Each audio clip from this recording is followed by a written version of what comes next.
Can I invite you for a reflection of this first Sunday of Advent?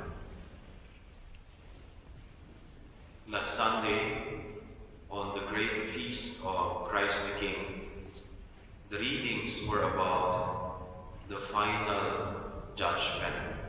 And we remember the reading from the Gospel of Matthew about final judgment, wherein at the end of our life, we will finally meet the Lord.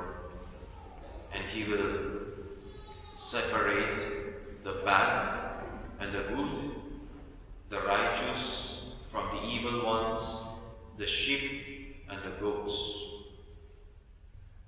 What can we learn from our readings today to start the Advent season and to prepare for Christmas? Let's look at the readings. The readings on the first Sunday of Advent speak about the second coming of Christ, as He promised to His apostles. When will this be? Are there signs so that we know when will this be? How I wish I know. How I wish I can tell you now. How we wish we know. How we wish we will all receive an email or a message in our cell phone reminding us when the Lord will come, so that we can prepare well. We can prepare our life. I invited the Filipino priest from Rome to come and help me in my masses this coming Simbang Gabi or Misa di Gallo from December 15 to 23. Because I have many masses which coincide with these days and time, so I may not be able to celebrate the Mass here, so I invited him to come. And he confirmed his coming. He sent me a message. I already booked a ticket. I'll be arriving on the 15th. And I responded, that is good. I know when he will arrive. I know when I will be going to the airport to get him. And I can prepare the room, I can clean the apartment, I can prepare a nice blanket and towel for him.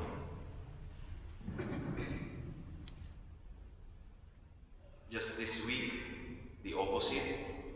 Father Hill sent me a message with a request.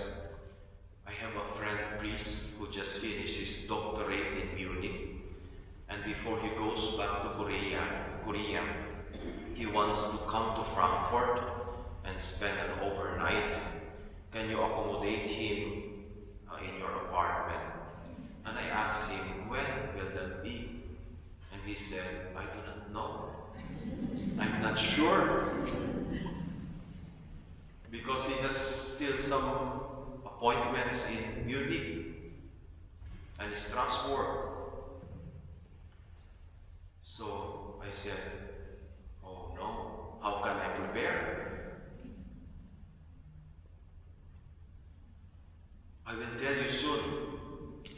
You see the difference? It's hard to prepare when you are not sure when will your visitor arrive.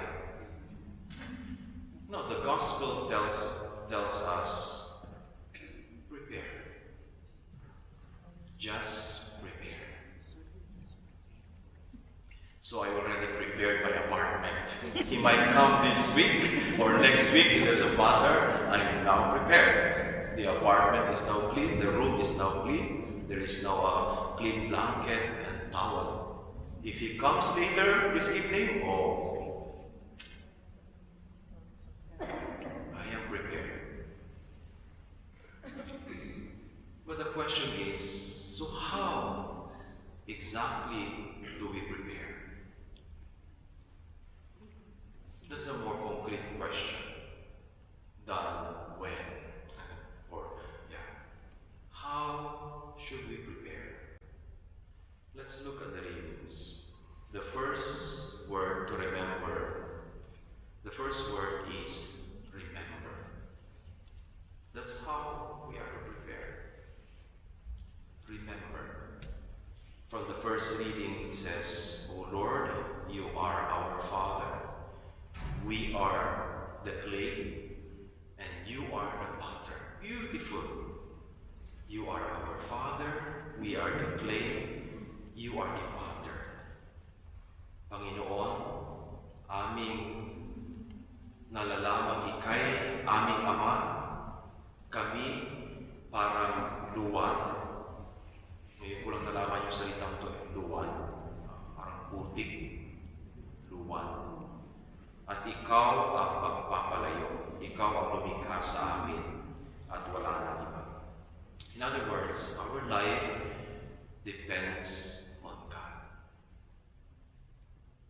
Remember, don't forget. Because the moment we forget this, what happens is we think we are in charge. And we are the owner of the house. We are the owner of our life. But no. The gospel tells us we are just like servants waiting for the return of the owner of the house. The question to reflect is, am I forgetting that God is the owner of the house? Am I forgetting that God is the owner and the giver of everything I have now? Remember, from our responsorial psalm, this is the second way we can prepare. Lord, make us turn to you. Remember, second is to turn to the Lord. Make us turn to you. Akitin mo, buong mahal, kami ay tanglawan. This is like saying, Lord, I need you in my life. I need you. I do not know the way. Please show me the way. Sometimes I walk in the dark. Give me light. Sometimes I think I am in control. I can manage. I am in charge. I can do everything with my own power and hard work. Remind me that with you, my life will be better. Remind me that things will be better with you than without you. Remember, Lord, make us turn to you. And then finally, lastly, from our second reading from the letter of St. Paul, it says, I give thanks to my God always because of Jesus and the gifts of His grace. Beautiful. So the third way we can prepare is to live with gratitude. To live day by day with gratitude. Lagi akong nagpapasalamat sa Diyos dahil sa mga pagpapala niya. Sabi ni San Pablo. There you are. How do we prepare? Remember, turn to the Lord and live day by day with gratitude. 3 practical tips so that during this Advent we can grow closer to